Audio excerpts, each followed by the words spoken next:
Good evening, everybody. Welcome to tonight's Rock Pile edition here. We go once again, the Beyond the Game podcast is on the Rock Pile tonight. Make sure if you're following on YouTube and Facebook, just hit the subscribe button. I'm glad I made it down here tonight. My son's game ran over, so I was literally running down my stairs here at about 7:30 to get set up here to go tonight. But I'm excited to welcome another coach. Coach Dean Cooper is going to join me in just a little bit. Spent a lot of time coaching in the NBA, general manager in the NBA. I want to get into his experience on the 2006 Olympic team. We'll talk to him about that. He's got a book out there. We'll get into his book and much more. So make sure to stay right here, tuned in to the Rock Pile here tonight. If you have any questions, comments for Coach or myself, just put them in the chat. I'll try to bring over as many as I can. So without further ado, let's bring Coach on. Coach, let me just straighten us out here. Get us locked here. How are you tonight? I'm good. I'm good, Rocky. How are you? Not too bad. As I was just saying, as we came on, I'm fortunate enough I just made it here in the nick of time. I was running down the steps, and I was looking at the clock the whole time in my son's game. Normally, the modified baseball games go at least 2 hours or 7 innings. Well, they got to the top of the 7th, and it was right at 2 hours. And I said, please just get 3 outs and let's go home. So I made it in time. But I appreciate you jumping on. Yeah. Just for clarification, I played baseball in college, actually. So it's funny how I started coaching basketball. But like, what exactly is modified? I'm going to ask the first question of the show. Perfect. What is modified baseball? So modified baseball, our way, is 7th and 8th grade. So back here in Rome, we have 7th and 8th grade is modified baseball, and then they go right to JVs and varsity because we don't have a freshman baseball team here. We're like Rome Free Academies. Like back here, we have AAA, AA's, A, B, C's, and D's. Gotcha. So we're up in that AAA.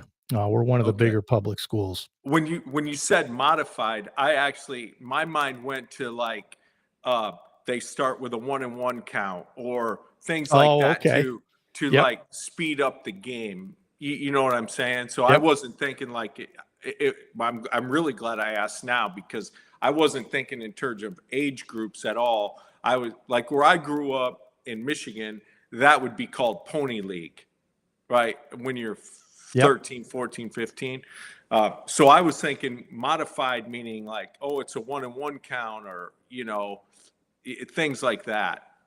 Yeah, we used to have Pony Colt League here years ago when I was playing, and then they did away with that, and it's all changed now. And I know before we were talking a little bit before we went live here tonight, prior to you, I had Coach Darren Alt on, who basketball coach, and we got into talking about his time coaching and parents' involvement in sports and just where it is today. And I'm excited to have you on because your background. You spent time in college, you spent a long time in the NBA, which we'll get into. So you have a lot of different perspectives, and I'm excited to listen to some of your takes. But for my audience tonight that follows the show, give us a little bit about yourself. Well, as I mentioned, I grew up in Michigan, in Western Michigan, just outside of Grand Rapids, and played college baseball. And to be honest with you, I sort of got into coaching basketball a little bit on accident. Is I missed playing, and it was a way in college to keep my itch of basketball. Is I sort of just started coaching it as a matter of I missed it, and it was a little money in my pocket, and fortunately the new coach at the school where I went to college, not far from where I grew up, 40 minutes. So he gave me my first chance. And as I went through it, I realized that my degree's in economics. So I think like an economist, and I was going to go to law school. But I realized, and I say this at every speech I give to kids, sometimes adults too, is I stayed in athletics because I want to wake up every day and put my hand in the huddle. It was really that simple. I wanted to have connectivity and a sense of community and compete. And lo and behold, without giving you the long story, I was really fortunate early on. I coached in high school. got my first NAIA job, which is where I played. Got my first Division I job at the University of Buffalo, which I mentioned to you as before we came on the air. And then, as luck would have it, I never thought about being in the NBA. And I got fortunate. I got a chance to go to the Rockets in '99, which was the Dream, Charles, Steve Francis, Cuttino Mobley era, Yao. And then I coached there and then transitioned over to the personnel side for a few years when Rudy Tomjanovich got cancer, stepped down from kidney cancer, stepped down from the coaching role. And I was fortunate enough to stay in the organization, transition over to the personnel side. So I saw the NBA and roster procurement and evaluating players from a completely different lens, which was a unique experience. Then I went back to the coaching side and to Minnesota and Portland. And then ironically, I just went back to the Rockets for 2 years. I still had my house in Houston with Kevin McHale. So then that was during the Harden era. So I was there in two pretty good and completely different eras. And I was also, we were the first team to truly play the analytics in the NBA. And I think we had a big impact on how basketball is played, not just in the NBA from an analytics standpoint, but it's filtered down into college. And then became a G League head coach. So I did have some head coaching experience in Utah and then went to the Bulls and then back to college for a couple of years. And then the last couple of years I've been doing consulting with teams. I do some TV stuff for ESPN Plus. I got some kids that young players that I work with, boys and girls around here. I live in Nashville, as you can probably surmise from my background here. And then I, and then I just stumbled on this book and that we mentioned, and we can talk about that in a little bit. So that's the Cliff Note version of my journey. Yeah, and I'm going to jump around, but while doing some research tonight, and I was looking through some of your past, and I was watching a lot of your interviews, and one of your interviews really stood out to me the most. And it was actually, I think, almost about a year ago this week. You went back to your high school, and I think you spoke in front of some kids, and you got emotional when you were talking, because I think some of the coaches that had a big impact on you when you were younger were right there, and that means a lot to me because I'm from Rome, New York, and giving back to my community has been really special to me, and a town that's been so good. But to see your passion and how much it meant to you to go back home and give that talk, can you just kind of share that experience? What was that like for you? Yeah, I mean, I've been back there several times actually, and given speeches. In fact, in 2013, I was fortunate enough. They actually asked me to. They must have been really looking for low-hanging fruit because I gave the commencement speech.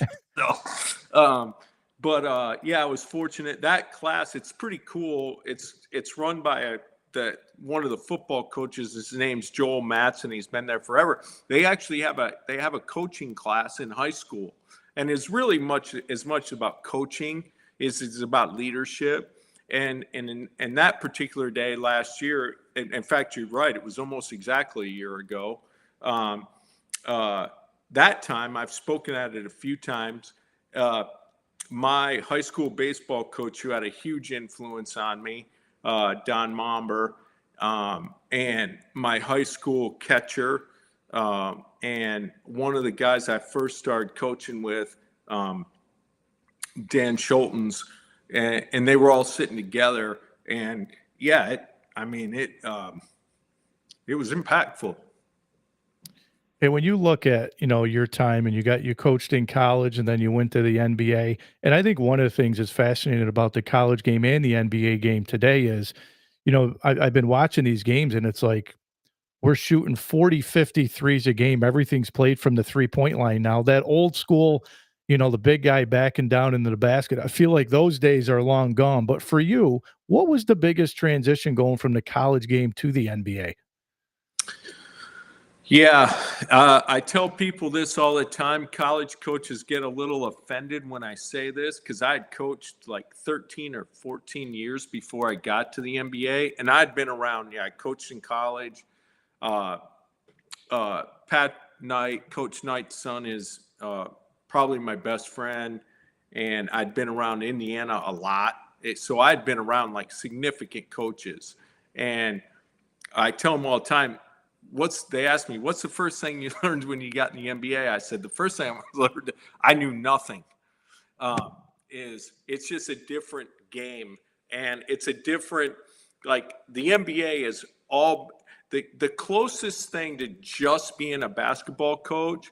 And I think probably I have some buddies who were or were NFL assistants as well, it's the closest thing to just being a coach because you don't have to do all the other stuff, including being an NFL head coach or an NBA head coach where you have all these ancillary duties that you have to fill. Like you just go in and every day, and I don't just mean like tactical basketball. It's tactical basketball and being a coach as far as like leaning into your group of players that you have. Like in the NFL, they have position groups, right? So it's kind of naturally divided. In the NBA, you generally get like 3 or 4 guys that you work with the whole year. And so part of it is when I say just being a basketball coach is like you don't think about any of the ancillary stuff. It's like it's tactical. And how do I get these guys to be the best these 3 or 4 dudes to be the best version of themselves? Well, I think it's like the NFL, right? We saw Coach Saban step away, this NIL in college, we're seeing more of the college guys, jump to the NFL. And, when we talk about basketball, I love Brad Stevens and all these big jobs in college that came open. I said, if I'm any college athletic director in the country, my first call is to Brad Stevens, with the Celtics. But then I look exactly what you're saying is these guys want to stay in the NBA because they don't have to deal with those types of headaches in college. And I feel like we're going to start to see more of that where these guys in college are going to jump to the NBA if it's an assistant coaching position just because of that NIL and how it's impacted college sports. Yeah, I think there's some truth in that. I think it's obviously when I got in '99, that it just wasn't the case. I also think that I'm going to come back to I'm going to come backwards around to a other part of the question that you just asked me. But the NFL and college football, the reason that I think we've seen coaches go back and forth and have similar levels of success and able to manage it is, for the most part, in the NFL, there's more games, but the routine is exactly the same. It just lasts 4 weeks longer, right? But it's still one game a week. It's, just one is played on Saturday, one's played on Sunday for the most part. Right. The hardest thing, honestly, when I got to the NBA, besides the language and understanding game, is like you go from 30 games to 82, and it's like drinking out of a fire hose. Like I tell people every day, like coaching the NBA is like every day is like a final exam. You learn, regurgitate, learn, regurgitate. You do 80. And I think there hasn't been a lot of college coaches successfully transition to the NBA, not because they're not good coaches. I think there's 2 reasons. One, they generally take over bad teams, right? They don't get the opportunity. Like Brad Stevens is a great coach, but when he made the transition, he went to a fairly functional team. Agreed. Right. And that's not to take away from him. But the other thing that they have a very difficult time with is managing the schedule. It is you don't get 3 days to prepare for a game or 4 days. It's back to back or 1 day in between. It's a totally different life cycle. And If how that tough? makes sense. Yeah, no, completely makes sense. And I think some of the best coaches. I mean, I look at a guy like Coach Pitino, who didn't have the greatest success in the NBA, and here he is back in the college game, having a lot of success at St. John's. You've coached a lot of different personalities and some big name players, and I want to get into your Olympic time in '06 here in just a second. How tough is it to coach the different personalities in the NBA? You got these guys making millions of dollars, and whether you're an assistant coach, head coach, what separates a lot of the really good coaches in the NBA? Well, obviously you have to have talent. Like, we can just say that, like, everybody. So if you're just saying make that a standard, like, you can't win if you don't have a good enough talent, especially in the best leagues in the world, whether that's soccer or hockey or the NFL or baseball or any other professional sport. Is you have to have good enough talent to compete. But I think where they do separate themselves is sort of what I just mentioned, is their ability to manage egos and manage the locker room. Like, that's what the best head coaches do. Now, I get this question a lot from coaches, from podcast hosts, from just people I interact with. They'll often ask me, like, what is it that NBA players care about? You're like, how do you coach them? And so you're talking to a guy who grew up in the upper Midwest, just outside of Grand Rapids, in a town of 4,000 people. I didn't play in the NBA. I'm a 6'1", baseball player. And what I tell them all the time is this, and I think this is true from talking to some of my other buddies in other sports that have coached in the NFL, Major League Baseball, things like that. Those players don't care if you're black, white, purple, orange, fat, short, tall, hair, no hair. Here's what they don't care about any of those things. Here's what they care about. Can they trust you? Are you going to lean into them enough to build up trust with them and put chips in your basket so that on the days that the tough conversations have to be had, you have credibility? The second thing they care about is, are you competent? Can you tell me how tonight we got to get ready to play Boston in game 4 of the playoffs, or we got to get ready to play San Antonio in game 7 of the regular season, or 14 at shoot around? Are you competent, and are you putting me in the best position to be successful? And then third, they got to know that you're in it for them and their best interests and not for yourself.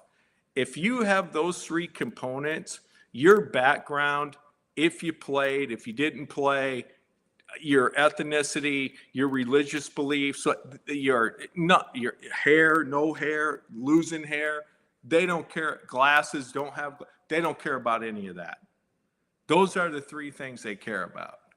And you've been around a lot of great players. And again, I want to get into the Olympic team with you here in just a second. But, when I look at the game today, you see some of the great players, and, you got LeBron at age 40, and you've been around a lot of good players. What makes some of those guys that you've been around, and the LeBron James of the world, great players? What separates those guys from some of the rest? And there's a lot of good players in the NBA, but there's only so many great ones.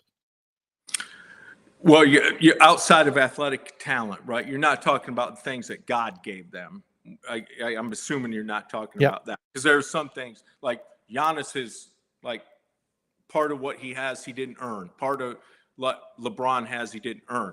But the things that are is the really great ones is their attention to detail and their investment in to being great in all aspects of their approach, whether that, and this is pretty well documented with LeBron, I think just because of social media, like the amount of money that he spends a year on his body maintenance is unbelievable, like millions of dollars, right? From therapists to nutrition to, sleep hygiene. Sleep hygiene doesn't cost you anything, but from a financial standpoint, but lack of sleep hygiene for some of these young guys, and some of them I'm not going to name them, but have been well documented when they come in the NBA, the guys that are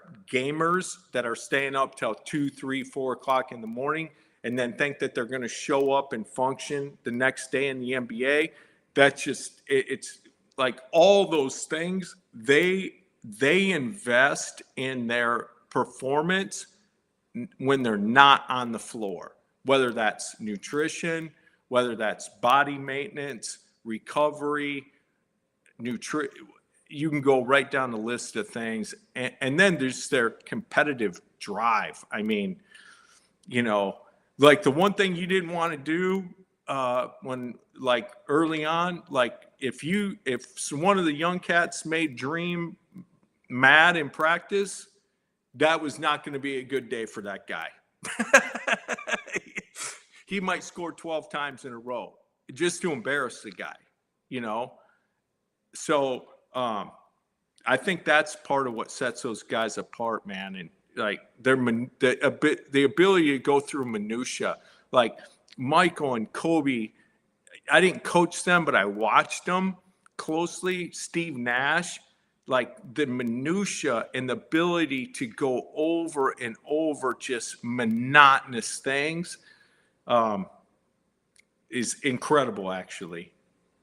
So how'd you get your start in the NBA? How'd you go from college to the NBA? Well, interesting story. So Jim Boylan, who is now with the Pacers, and he grew up fairly close. He grew up in Grand Rapids. I grew up just outside of Grand Rapids. He's a few years older than me.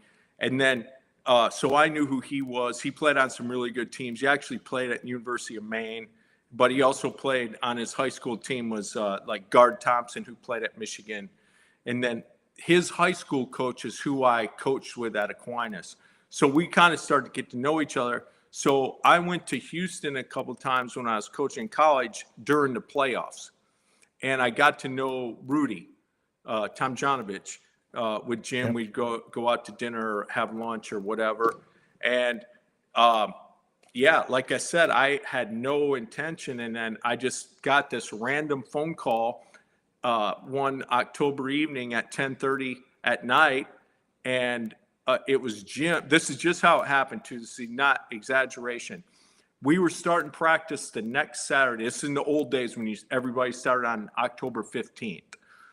And I went home from the football game. There was a night football game, and my phone rang, of course, my landline, and I picked it up, and it was Jim, and he said, "Hey, what are you doing?" I said, "Well, I just got home from the football game." He just goes, "Good, don't leave. I'm calling you back." Click. That was it. And about 10 minutes later, the phone rang, and it was him. And he said, "Hey, I got Rudy here. He wants to ask you a question." So I thought it was a joke.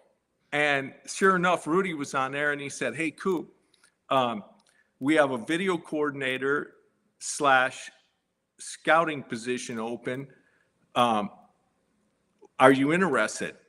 Now it's like 11 o'clock at night. And my answer, Rocky, was, "Coach, that's like asking me if I want to wake up and breathe tomorrow."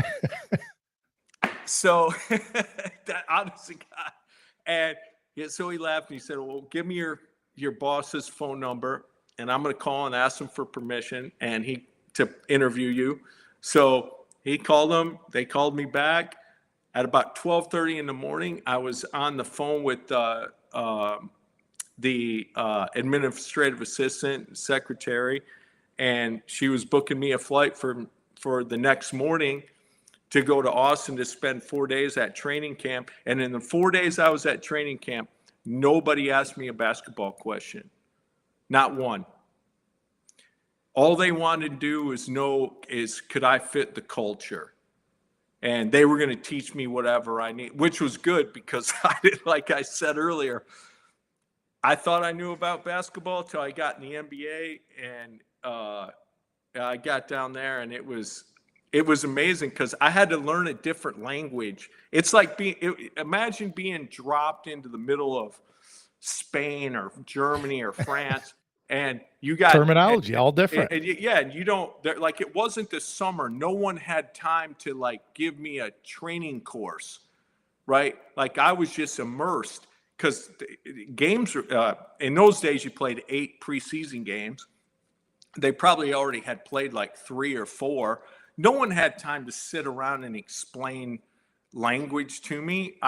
For 3 months, I didn't know what anybody was talking about. You know what, though? I think that's fascinating because even in the real world today, like I always say to my team, I'm like, I'll hire somebody that doesn't have the experience because I'll teach them, that I just want to see if they fit the culture. And I think that's what makes a lot of good coaches, great coaches, is they can teach you the X's and O's, right? It's tough to mold somebody that fits the culture that you want to bring in and fit. I think that's a fascinating story. Yeah. I'll tell you a true. So Rudy's like my dad / uncle / mentor / big brother. Like he wears all these hats for me. And I'm not going to say the school, but the year before they called me, I was there for the playoffs, and I was coaching at University of Buffalo, and I had an opportunity at a pretty young age, maybe 28 or 9, to go and be a head coach at a Division II school.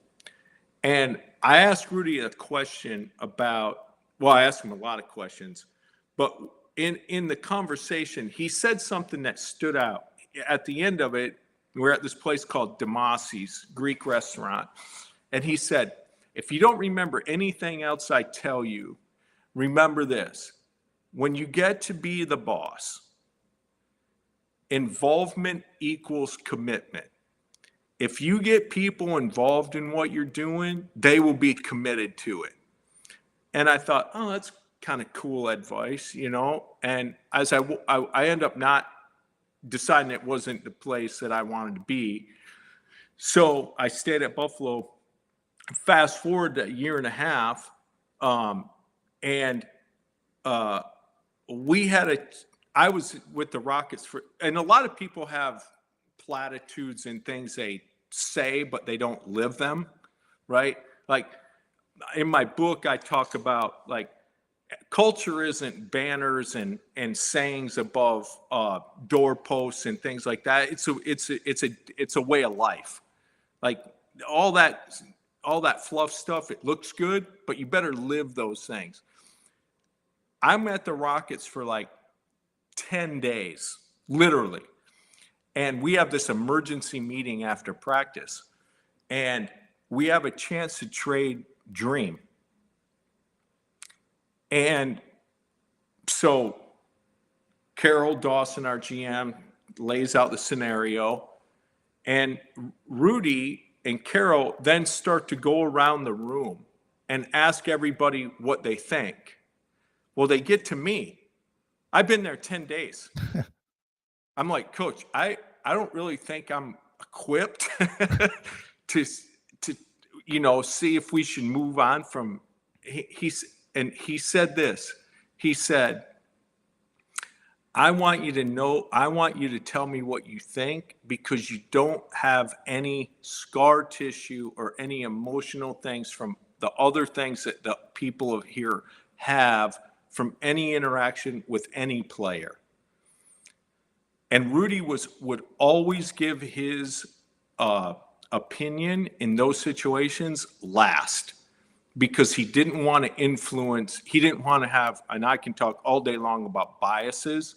It's part of what I study. He didn't want to have conformity effect, where you're afraid to say what you think because the boss already has an opinion. And I reflected back on that comment about involvement equals commitment. And I was like, this guy lives what he's saying. Well, you talk a lot about, I know you get involved in, and I think one of your podcasts, you talked about emotional intelligence, and I've been reading a bunch of stuff on that type of stuff. Um, so I know that's big, but the book that you have, the book Fail, um, it's like a playbook, right? You talk, there it is. Yep, I gotta order mine. Um, and what's really neat is some of the guests that I've had on, everybody's an author. They all wrote books, so I'm gonna literally have about a handful of books that I'm gonna have to go through and read. So I'm gonna do a lot of reading here pretty soon. But you talk a Well, lot about in the book about dysfunctional teams and toxic behaviors. Talk a little bit about the book and how did you come up with the name and when did you decide you wanted to write a book? so yeah, I'll give you I'll try to shrink this down as much as I can. So I'm a big reader, and I walk about 6 miles a day, sometimes a little more, rarely less. And while I'm reading, as much as I love music, or while I'm walking rather, I don't listen to music. I listen to books. Besides reading itself, I listen to books and I listen to podcasts. And a lot of that for about the last 6 or 7 years has been around emotional intelligence. I'll do a plethora of things, but the bulk of it, 80% of it, has been around behavioral economics and emotional intelligence, because it was a way for me to uh, kind of invest in myself. And I'm pretty much like this anyways. It's kind of my personality. I'm passionate, and I have a high care factor. But like coaching, I'm kind of like this. I think, especially in the NBA, there's 82 games. You can't be all over the board. Those guys will just tune you out. Um, but I think coaches are in dire need of it, and I think we're not good at it, myself included. So I'm out on. I decided, besides the consulting, I wanted to have a product where I could go in and do workshops or seminars with athletic departments, and it applies to all sorts of any business. But I thought, I want to swim in the pond I know best first, right? Like that only kind of made sense. So where can I go 4 or 5 hours, talk to them about how to create healthy culture, maintain healthy culture? What do those look like? Create vertical alignment, create productive feedback loops, not operate on biases, not operate on result bias, not operate on availability heuristics, and all these things. So I'm done with the product. I'm out on my walk, and I think to myself, everybody, John Gordon, Malcolm Gladwell, John Maxwell, everybody goes in and tells people how to succeed. Aside from my resume, which is somewhat unique, what's going to separate me? And it just came to me, I'm going to go and tell people how to fail. No one talks about that. They tell you how to fail forward. They tell you how to rebound from failure. They tell you how to not be afraid of failure. But no one tells people just, hey, if you want to fail, just do these things. And it will be unusual, and it kind of fit. I'm kind of sarcastic. I got a satirical, sarcastic humor personality.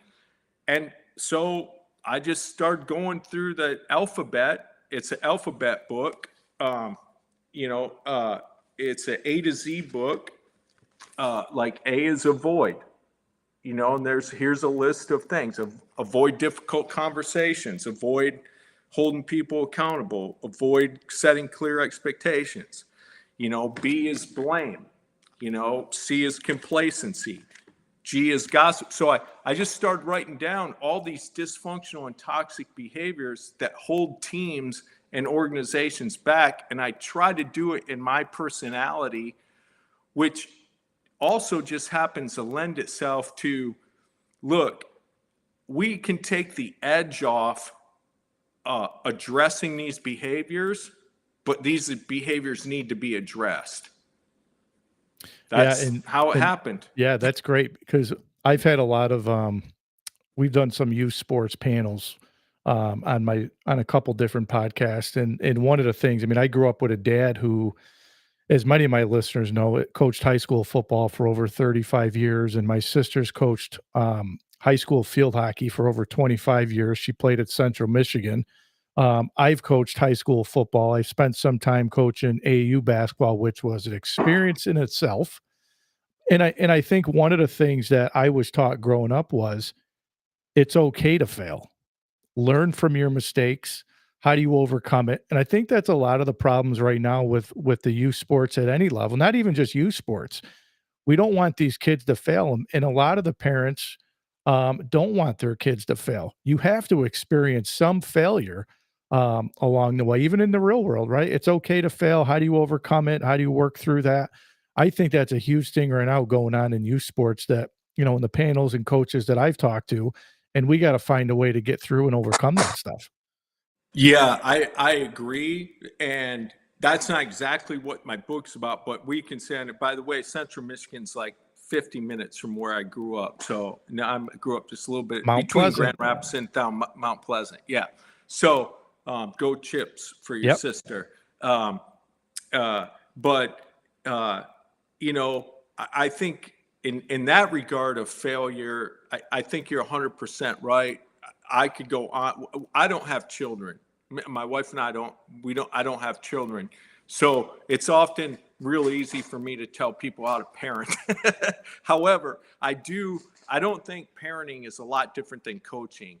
Like, failure needs to be a part of it. I could sit on here for 4 hours and talk to you about my philosophy on helicopter parents and not allowing kids to fail or just even play outside for that matter. I could go on and on. So you probably don't want me to do that. But I'm not a fan of everybody gets a ribbon. I'm not a fan. I grew up in a family of 11 cops.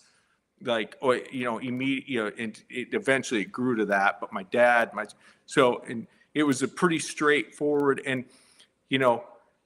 no one wants to fail, but there is a way to bounce back from it in that regard. It's like I said, it's not really what my book's about. It's more about toxic behaviors. But what you're talking about is, I think trying to protect kids and protect their egos and not have setbacks, in my opinion, and not just my opinion, I do a lot. I'm a big listener. I'm a big reader.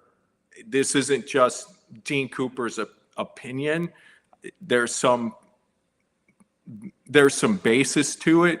Is although it might protect them on the front end, we're ultimately later in life setting them up for failure that they're ill-equipped to deal with because they haven't learned those mechanisms of failing at things early on in life, and now it becomes catastrophic.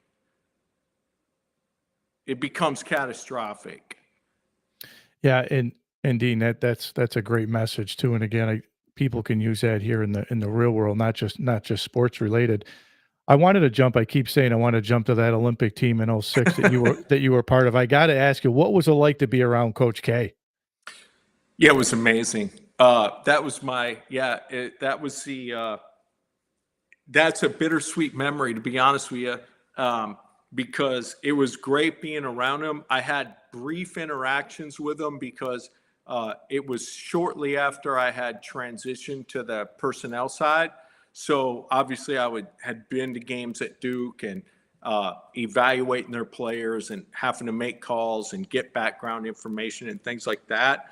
But working for him and doing all the game preps, that was my job, was put all the film and the game preps together and go through those with the assistant coaches who were Coach Boeheim, Mike D'Antoni, and Nate McMillan, who I eventually worked for in Portland with the Trailblazers. It was an amazing experience, and just to see how he went through his process and just the knowledge that he had, and then just being part of, you know, USA basketball was unbelievable. And I would be remiss if I didn't say this, and I'm going to say this without, I'm the Dick Vermeil of basketball, just so you know, like I get choked up, but I'm going to try to say it without, and I'm not embarrassed by it. Like it's who I am, man. I wear my emotions. I'm okay with it. It makes other people a lot more uncomfortable than it makes me. But I didn't serve. I didn't become a police officer. So when I got the opportunity to do it, I thought in my head, oh, this is pretty cool. This is a chance to serve my country. Well, what I realized through the process, because we went to, overseas, that it was actually in Japan, but we played in other places before you get there. And one of the places that we played was in Korea. And we were in Seoul, and we went to a base in Seoul, basically on the outskirts of Seoul, and did our thing and practiced and all that. 2 days later, we were supposed to go to the base that's 7 miles south of the North Korean border. And there was an issue, and they weren't going to let us go. And the players said, no, we're going. And this is when these guys were all young: Dwayne Wade, LeBron, Carmelo, Chris Paul, Shane Battier. Those guys were all pretty young. We had a couple older guys on the team, Antoine Jameson, and a couple older guys too. But the players said, no, we're going. And when we got there, and it was a totally different experience. The level of what was going on compared to down in Seoul was, and at that moment I realized I'm not serving my country at all. I'm representing it, and there's a big difference. So it was pretty humbling. And you've been around a lot of great moments in sports as a coach, a GM, the front office, and all that. And I can't imagine, as you're talking about representing the United States with all these countries. Did it hit you at one point when you looked around and said, "I'm here at the Olympics representing the United"? I mean, that's a huge moment. I don't think it gets any better than that. Yeah, it was the first time. It was actually the World Championships in 2006, but not the Olympics. But the first time that they played the national anthem, I mean, for a guy who's already emotional, it was. I mean, I didn't have tears, Rocky. I was bawling. So when you look back, and you've had a long, and you've had a great career, and like I said, you've been in the NBA, you've been in college, you've been in the front office. If given the opportunity again, and you might have had some opportunities, would you get back into the coaching? Yeah, I mean, I think I don't think I said this on the air.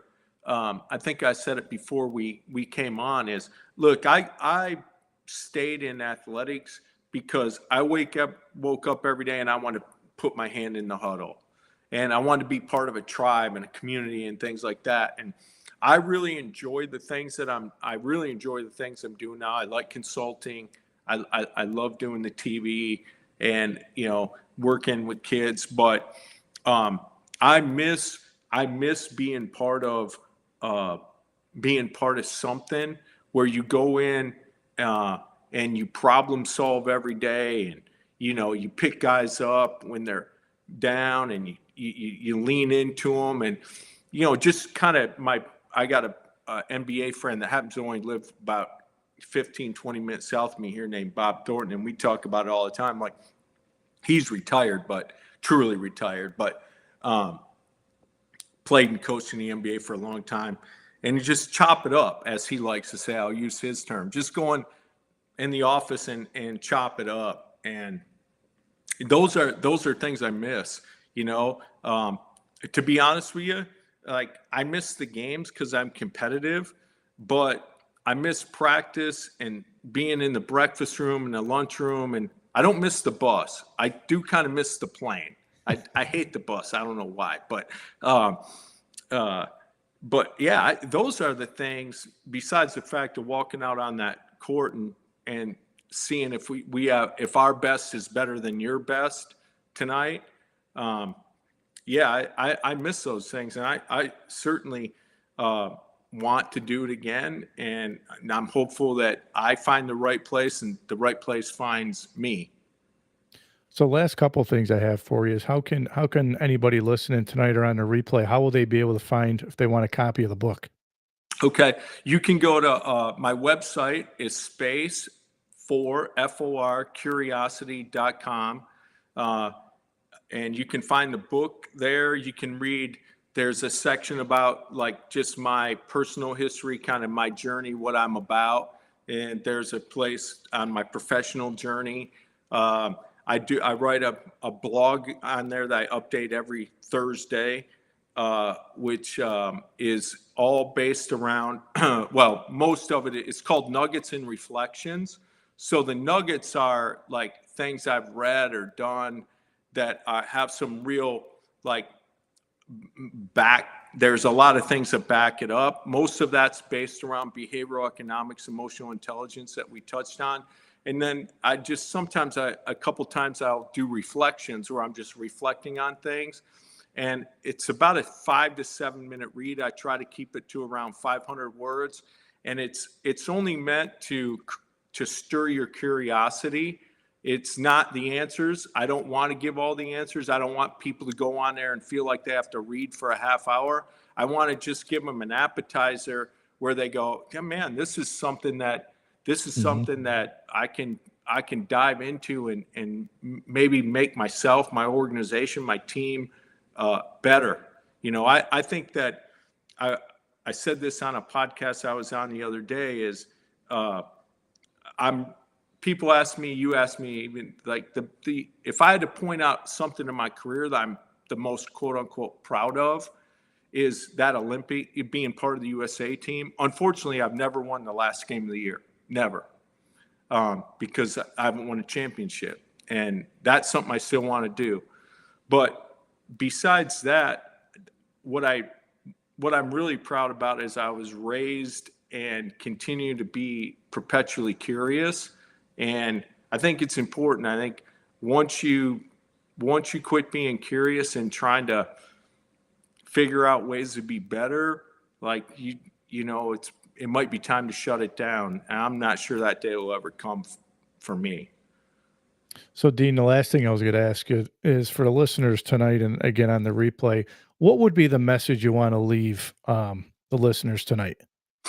Yeah, I think just what I just touched on. I think it's really important to be curious. Like go out and like I'll give you just a for instance, like I read all types of stuff and all over the board. I have certain things I anything I think can help my coaching and development obviously is a big part of it. But like I cold call people. Like, I'm not afraid to. Now, I have a little bit of an advantage because if I leave my background or my credentials or email them, I get it. Like, I'm not, I have a little bit, maybe, I'm going to say this, be carefully because I don't want to sound egotistical. I might have a little bit better chance of getting somebody just because of things I've done or place I've been. But, like, for instance, you'll probably appreciate this, having played and coached football. Kevin Kelly, the no punt guy that won all the championships in Little Rock at Pulaski Academy, I just cold called him. I knew it was based on math. I believe in the math. Yep. And the guy's one of my great friends now. Like, but I knew there was something to learn from him. I don't know anything about football. In fact, I tell him all the time, don't teach me about football. I just want to turn on the Michigan games and the Lions and just enjoy it as a fan. I don't want to go into analytic mode, but like him, like the women's coach who was the former women's coach at Florida Gulf Coast, who's now the head coach of the Atlanta Dream, Yep. Annie Duke, the card player. Like, just call people, man. If you want to know something, what I tell young kids, the answer to every question you don't ask is no. What's the worst they can say? Exactly. No. And every question you don't ask is no. No different than Rudy Tomjanovich would say, the only bad ideas are the ones that don't come out of your mouth. There will be a lot that come out that don't work, but the only bad ones are the ones that you keep to yourself because you're afraid to speak up. So I got to leave you at this. So here's what a real short story. So my brother-in-law's from Montague, Michigan. Oh, yeah. And he went to Central Michigan as well. And my brother-in-law and I are diehard Michigan football guys. I'm a Gonzaga basketball fan. I love Mark Few and the Zags. Always have liked them. My wife is a diehard Ohio State fan. Oh, my Lord. So we have the down in my basement here, we have the house divided flag. And so I had bragging rights for the last 4 years, but she got the bragging rights this year because they won the national championship. But we go at it during the football season. I got to say, she got me tickets to Michigan Penn State last year down at Happy Valley, which was unbelievable to watch. But the Michigan ties are deep in my family. So we love awesome. Michigan here. Yeah, that's awesome. It's funny. My wife will tell me, and I know this about myself. You want to talk about emotional intelligence and bad at it. Like, she'll say, you get more upset during the Michigan games than you ever get in any game you've ever coached. I'm like, yeah, I will not watch the Michigan games in public. I won't do it. I watch them at my house. My brother-in-law watches them in his basement. He don't even leave the house because he's out. My sister leaves the house because she doesn't want to listen to him yelling and screaming. But we have Michigan ties. My jersey's down here, everything. So we're big Michigan fans, which is awesome. Yeah. But Dean, man, listen, it's been awesome. I feel like I can talk with you all night. I really appreciate you taking the time to come on with me, and I hopefully you enjoyed it. And I'll jump on and order the book. Yeah, well, first of all, I appreciate you having me on. Like I mentioned, I've listened to bits and pieces since we connected of your podcast. I think you're doing a great thing. I think you're hitting a lot of topics that matter, and hopefully people are able to absorb some real truths about some certain things. And yeah, good for you, and wish you all the best. And hopefully this will. I'm hopeful this isn't our last interaction. We'll have a friendship that can move forward, because I believe in what you're doing, and I think you're doing it for the purity of the right reasons to do them. Well, I appreciate that. Yeah, definitely. Let's stay in touch, and we'll do it again. All right. All right, Dean. Thank you. Thank you. Have a great evening. You got it.